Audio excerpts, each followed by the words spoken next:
In this chapter, we are going to be talking about yeast, all right? And yeast is what makes our beautiful baked goods rise in the oven, undergo this fermentation process, and ultimately, it's what makes us have bread.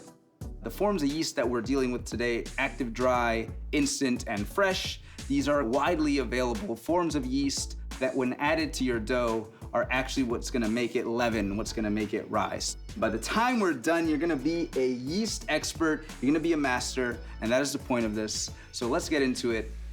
Yeast is a naturally occurring organism that's found in the air around us. It is everywhere. And traditionally and historically, this natural yeast that you find around you was used to make bread through a natural fermentation process. In the Industrial Revolution, yeast was made in a more easily accessible and commercialized form so that more people could make bread to nourish their communities. They have essentially captured this natural process into something that's more accessible to you so that you can go to the grocery store, get some yeast, put it into your bowl, and make your bread without too much of a headache, especially if you're just beginning.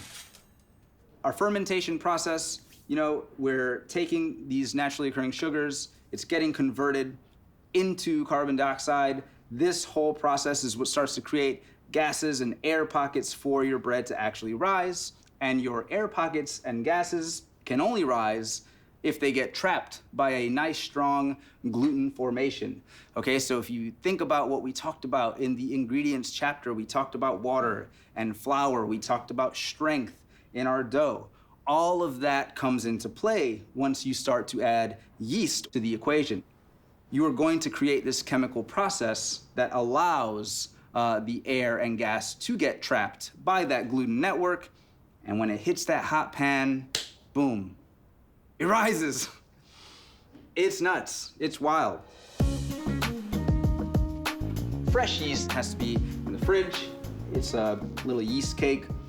I miss this smell. I miss it because I use it predominantly when working in and running bakeries. So the reality is that fresh yeast is mostly used by professional bakers. Might not be as commonly available as these forms of yeast, the instant and active dry. You can basically throw it straight into your dough. I've never had any trouble with that. Once you open the package, like I just did, you gotta use it usually within a week or two. If you start to see it turn dark and crusty, you shouldn't use it because it won't work.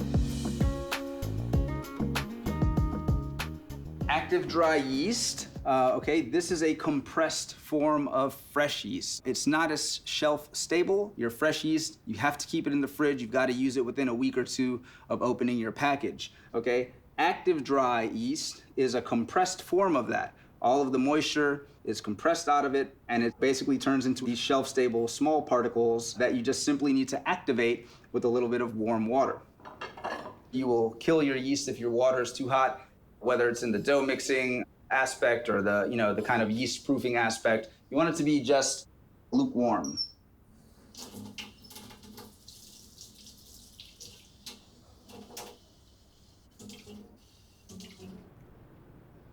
Hit it with a good old-fashioned sprinkle. So I've added some yeast to my warm water, and I'm simply going to take a fork and kind of dissolve it in. Basically, we're rehydrating this. That warm water is gonna kickstart our fermentation process. There's not as many live yeast cells in this active dry yeast. All right, so that's why we kind of need to kickstart it with this warm water. And what happens when we activate the yeast is we're waiting for it to double in volume and bloom into this very beautiful mixture that we have here. So what we're looking for when we bloom our yeast is kind of this frothy, bubbly situation here, all right? That's how we know that we've activated it properly. It's kind of doubled in volume. I'm getting a lot of this aroma as well. As I move it, I'm getting some really strong whiffs of yeast, some strong kind of fermenty, funky flavors that I love, and hopefully you'll grow to love as well, you know what I'm saying? And now that it's bloomed and active, it's ready to add into our dough mixture. Instant yeast has more live cells in it, and instant yeast you'll typically find in packages like this, very shelf stable. Instant yeast has the longest shelf life of them all, and because it has so many live cells, It does not need to undergo this process with warm water. You can add instant yeast directly into your dough, directly into your flour mixture, and it will activate and kickstart that fermentation process.